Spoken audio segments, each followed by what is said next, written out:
There are some things that are never meant to be heard. Not because they are hidden, not because they are lost, but because, at some point in the past, someone made a conscious decision to put them away and leave them there. It was during a recent visit to the local Redditch History Museum that I came across something unusual. Not on display, not catalogued in the usual way, but tucked away in a plain archive sleeve among a collection of early audio materials. At first glance, it didn't seem like much. A label faded almost beyond reading. A note written in a careful, deliberate hand, and a single line underlined twice: "Do not play." The discovery, the item itself, was not original. The archivist explained that what I was looking at was a vinyl transfer created sometime in the early 1930s. The original recording had been made decades earlier on a wax cylinder, one of the earliest forms of recorded sound.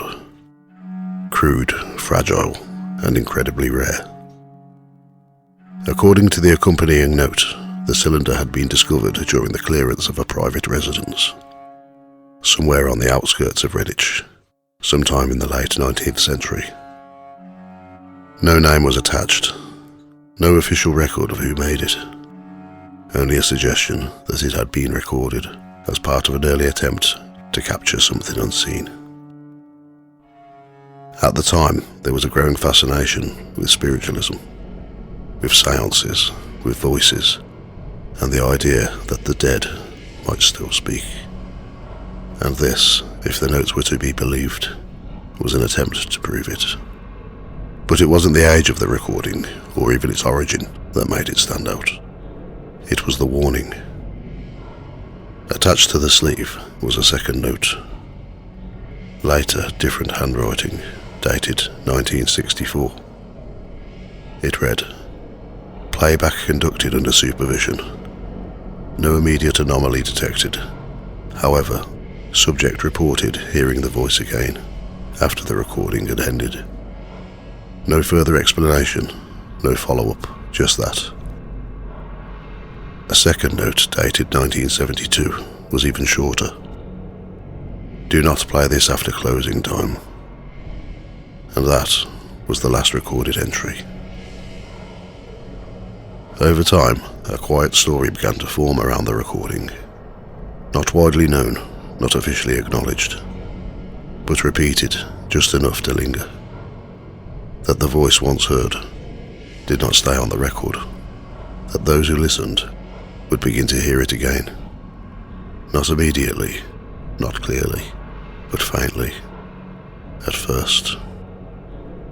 A whisper in another room. A sound just behind you, and then closer.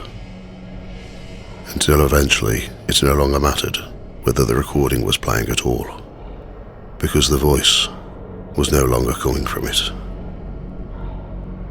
Now, I should say, there is no official recording of anything unusual. No confirmed incidents, no evidence, beyond a handful of notes, and a story that has quietly persisted. But still, given the opportunity, it seemed only right to listen. What you're about to hear is taken directly from that vinyl transfer. The recording is faint, damaged in places, and difficult to make out. So listen carefully.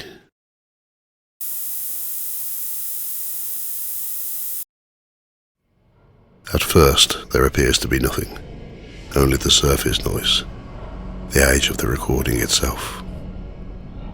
But on a second pass, something begins to emerge.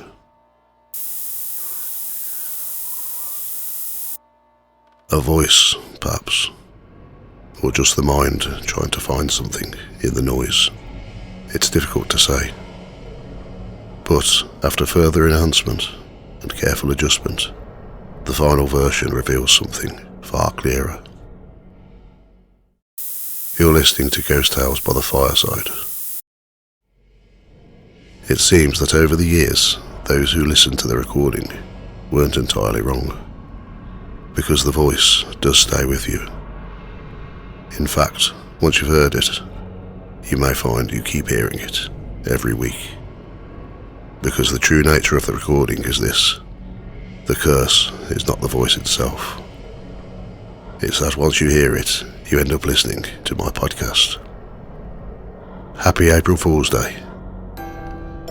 And if you enjoyed this episode and would like to support the podcast, you can do so over on my Buy Me a Coffee.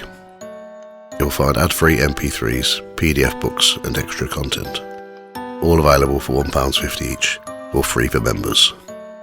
You can find it at buymeacoffee.com/ghost tales. And as always, thank you to everyone who has supported the podcast so far.